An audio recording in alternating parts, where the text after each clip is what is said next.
অনেকে মনে করতেছে ইরানকে হুতায় দেবে আমেরিকা আর ইসরায়েল একসাথে। আমার অনুমান এটা পারবে না। ইরান সম্ভবত বানায় ফেলছে পারমাণবিক বোমা। আমেরিকান আক্রমণ হলে ইরান তার সর্বশক্তি প্রয়োগ করে পাল্টা আক্রমণ করবে, আর সেটা হইতে পারে পারমাণবিক বোমা তৈরি হয়ে থাকলে সেটার ব্যবহার করা। ইরানের একরোখা সাহসী অবস্থান দেখতেছেন না? এই প্রস্তুতির কারণেই সম্ভবত এই সাহসী অবস্থান আমরা দেখতে পাইতেছি। আজকের প্রশ্নটা শুধু ইরানের না, এটা গোটা দুনিয়ার সব নির্যাতিত শোষিত অবরুদ্ধ জাতির। ইরান হয়তো পরমাণু বোমার শেষ পরীক্ষায় পৌঁছে গেছে, বা হয়তো না, কিন্তু ইরান যা নিশ্চিতভাবে অর্জন করে ফেলছে তা হলো আত্মমর্যাদার পরমাণু স্তম্ভ। অনেকে বলতেছে আমেরিকা হামলা করবে, ইরান শেষ হয়ে যাবে। তাদের বলি, শেষ হয়ে গেলে ফিলিস্তিনের শিশুদের চোখে যে আগুন দেখো, সে আগুন কিভাবে এখনো জ্বলে। শেষ হয়ে গেলে ইরানের বৈজ্ঞানিকেরা কেন এখনো গোপনে কাজ করে। শেষ হয়ে গেলে এক জনপদের সাহস কিভাবে বিশ্ব শক্তির রাডারে ধরা পড়ে। ইরান কি পারমাণবিক বোমা পরীক্ষা করে ফেলছে? বোমা কি বানায় ফেলছে? 2017 সালে উত্তর কোরিয়া যখন পারমাণবিক পরীক্ষা চালায় তখন 6.3 মাত্রার ভূকম্পন রেকর্ড করা হয়। এইটা ছিল বিস্ফোরণজনিত কৃত্রিম ভূকম্পন। গতকালকেও ইরানের সেমনানে 5.1 মাত্রার ভূকম্পন হয়েছে। সেমনান ইরানের মিসাইল টেস্ট এরিয়া। এইটা ইরানের প্রধান মহাকাশ উৎক্ষেপণ কেন্দ্র। এখান থেকে সাফির এবং সিমোরগ লঞ্চ ভেহিকলের মাধ্যমে স্যাটেলাইট উৎক্ষেপণ করা হয়। এই কেন্দ্র থেকে ইরান বেশ কয়েকবার ব্যালিস্টিক মিসাইল এবং মহাকাশযান উৎক্ষেপণ করছে। সেমনান একটা মরুভূমি অঞ্চল এবং এইখানে সেই কারণে জনসংখ্যা নাই, লোকজন নাই, লোকজন বাস করে না। সেই কারণে এই জায়গায় ব্যালিস্টিক মিসাইল এবং রকেট পরীক্ষা চালানো খুব নিরাপদ। 100 কিলোটনের পারমাণবিক বোমার ভূগর্ভস্থ বিস্ফোরণ হইলে সাধারণত 5 মাত্রার ভূকম্পন অনুভূত হয়। এই সামনান এলাকায় ভূগর্ভস্থ পারমাণবিক বিস্ফোরণের জায়গা হিসেবে তৈরি করছে ইরান, এই রিপোর্ট অনেক আগেই আসিছে। তবে 2024 অক্টোবরে এই সেমনানে একই মাত্রা ভূমিকম্প হয়েছিল। সেটা ছিল আরো গভীরে, 12 কিলোমিটার গভীরে। আর ইউরো নিউজ তৈরি করেছিল যে এইটা সম্ভবত ভূগর্ভস্থ পারমাণবিক বোমার বিস্ফোরণ। ইউরো নিউজ কিন্তু ইউরোপিয়ান ইউনিয়নের, এটা খুবই নাম করা বিখ্যাত রেসপেক্টেড একটা নিউজ এজেন্সি। এখন প্রশ্ন হইতেছে, যাই হোক, এটা হয়তো পারমাণবিক বিস্ফোরণের জন্য ভূমিকম্প হয়নি, সত্যি সত্যি একটা প্রাকৃতিক ভূমিকম্প হয়েছে। কিন্তু প্রশ্ন হইতেছে যে ইরানের কি আদৌ পারমাণবিক পরীক্ষা করার দরকার আছে? যদি সে পারমাণবিক বোমা বানায়ও ফেলে তাইলে কি পরীক্ষা করাটা জরুরি, করতেই হবে? না, এটার দরকার নাই। সবচেয়ে বড় কথা হচ্ছে, যেহেতু রাশিয়ার সাথে একটা চুক্তি আছে, তাই কোনো টেস্ট না করলেও চলবে তার। কিন্তু আসলে কি ইরান পারমাণবিক বোমা তৈরি করে ফেলছে যেমন অনেকে মনে করতেছে? ইসরায়েল তো বারে বারে বারে বারে কমপ্লেন করতে যাচ্ছে, কিন্তু এটা কি করছে? আসেন এটা একটু বুঝে দেখি। আজ থেকে 1 সপ্তাহ আগে ইসরায়েলের মিডিয়া রিপোর্ট করতেছে ইরান পারমাণবিক বোমা বানানোর আগে যে ক্রিটিক্যাল টেস্টগুলো করতে হয় তা সফলভাবে করে ফেলছে। এই টেস্টগুলো করে ফেলতে পারলে পারমাণবিক বোমা বানায় ফেলা 1 সপ্তাহের কাজ। শুধু ইসরায়েল না, বিবিসিও রিপোর্ট করছিল মাত্র 3 দিন আগে যে মাসখানেক লাগতে পারে ইরাকের একটা পারমাণবিক বোমা তৈরি করতে।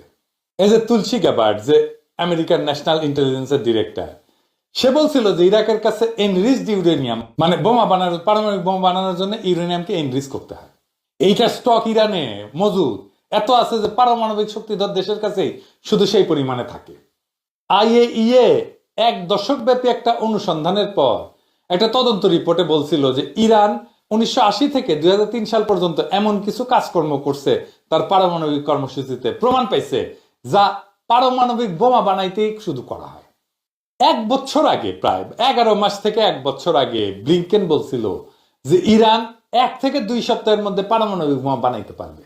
For a nuclear weapon is now probably 1 or 2 weeks away from doing that. Now, they haven't developed a weapon itself. 1 or 2 weeks. 1 or 2 weeks is probably what the realistic breakout time is. তার মানে ইরানের পারমাণবিক বোমা বানাইতে পারার সক্ষমতার বিষয়টা এটা দীর্ঘদিন থেকে আলাপের মধ্যে আছে, এবং এই আলাপটা এরকম যে তার 1 সপ্তাহ থেকে 1 মাসের মধ্যে সে বানায় ফেলতে পারে। সেটা আজকের আলাপ না, অনেকদিন আগে থেকে আলাপটা চলতেছে। শুধু বিবিসি না, সিএনএন একই রিপোর্ট করছে। 2023 সালে আন্তর্জাতিক পরমাণু সংস্থা, এটা যেটা বললাম আইএইএ, হঠাৎ করে জানাই দিল যে ইরানের পরমাণু স্থাপনায় 83.7% মাত্রার সমৃদ্ধ ইউরেনিয়ামের চিহ্ন পাওয়া গেছে। ওরা দেখছে। শুনতে নিরীহ লাগলেও এটাই সেই মাত্রা যেটাকে একেবারে বোমার দোরগোড়ায় পৌঁছে যাওয়া বলা হয়।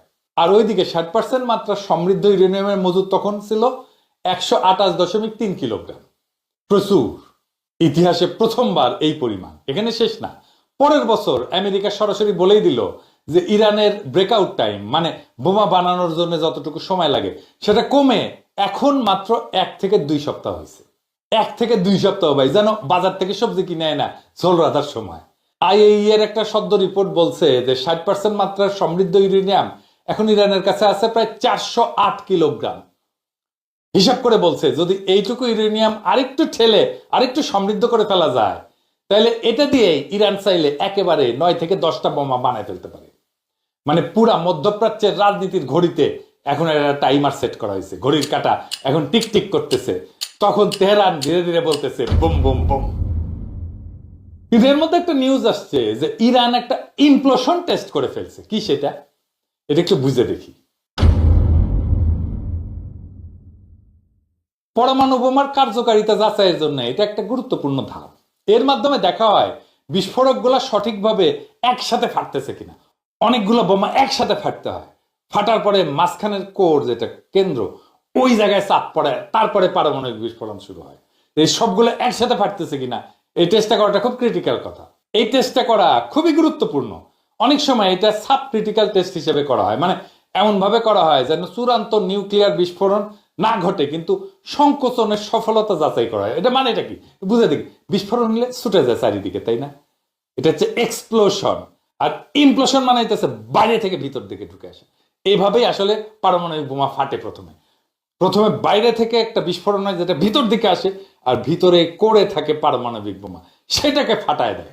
প্লুটোনিয়াম ভিত্তিক যে বোমা, এইটার জন্য এই ইমপ্লোশন টেস্টটা গুরুত্বপূর্ণ। এই ইমপ্লোশন টেস্টটা করে ফেলছে ইরান। হিরোশিমায় যে বোমাটা পড়ছিল ওইটা প্লুটোনিয়াম বোমা ছিল না, কিন্তু নাগাসাকিতে এটা প্লুটোনিয়াম বোমা ছিল। এই টেস্টটা গোপনেই করে দেশগুলা, কারণ পূর্ণমাত্রা পরমাণু বিস্ফোরণ আন্তর্জাতিক নজরদারিতে পড়ে। ইমপ্লোশন টেস্ট করতে পারলে বোঝা যায় একটা দেশ পরমাণু বোমা বানানোর চূড়ান্ত ধাপের কাছাকাছি চলে আসছে, এমনকি বোমা ফাটানো ছাড়াই। আর এই ইমপ্লোশন টেস্ট হইতেছে পরমাণু বোমার মেকানিজমের হৃৎপিণ্ডে ঢোকার শেষ রিহার্সেল। এটা যেন সেই মুহূর্ত যখন শেষবার একজন অস্ত্রের ট্রিগার চেক করে নেয়। ইরান, উত্তর কোরিয়া বা অন্য কোনো রাষ্ট্র যদি এটা সফলভাবে করে, তাহলে ধরে নিতে হবে ঘড়ির কাঁটা এখন আর ঘোরে না, এখন বাজে। ইরানে ইসরায়েল আক্রমণ করলে সে তার পারমাণবিক বোমা বানানোর কর্মসূচিকে ত্বরান্বিত করবে, এটা অনুমান করছিল সকলেই। সম্ভবত ইরান এই কাজটা করে ফেলছে। তাই এখন ট্রাম্পও বলতেছে আমাদের গোয়েন্দারা যে রিপোর্ট দিচ্ছে ইরান পারমাণবিক বোমা বানাইতেছে না, এটা ভুল। ট্রাম্প কইছে যে 2 সপ্তাহ টাইম চাই, তারপরে সিদ্ধান্ত নিব ইরানে অ্যাটাক করবো কিনা।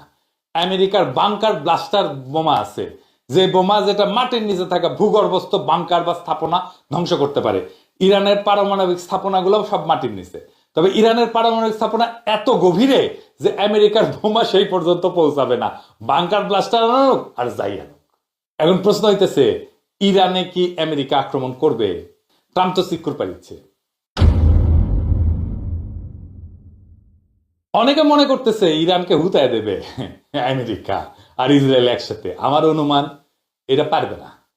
যে দুনিয়ায় গণতন্ত্র আর মানবাধিকার নামের শব্দগুলোকে অস্ত্র বানায় সাম্রাজ্যবাদের ট্যাঙ্কে চাপায় দেওয়া হয়, যেখানে ইরান দাঁড়ায় আছে অধিকার আর প্রতিরোধের এক বিকল্প ব্যাখ্যা হইয়া।